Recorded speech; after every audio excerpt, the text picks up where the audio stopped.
Infosys has filed an application for Rohan Murthy as the executive assistant to his father and Infosys chairman N.R. Narayan Murthy with the Ministry of Corporate Affairs. But he will not be taking on the designation of vice president as was expected earlier. Let's go across to ET Now's Chandra Srikanth from Bangalore, joining us with all the details on what really transpired. Tell us, Chandra.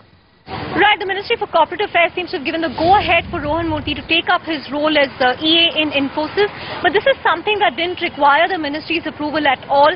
Infosys said that it only sought permission as a measure of abundant caution. But the EA role isn't something that everyone was anticipating. What everyone was looking forward to is really the designation that he will get. Because remember, we did report earlier that they were planning to give him the title of Vice President, a role normally reserved for someone very higher up in the organization with 10 to 15 years of work experience. But it looks like those plans have taken a back burner for now.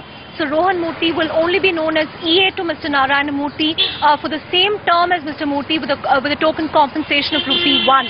But plans to make him vice president, that is not taking off for now, because when this was initially reported, it got a lot of negative reaction and also sent out bad signals in terms of governance. Which is why Infosys has decided to really put the designation part of the back burner and just confirm Rohan's role as EA.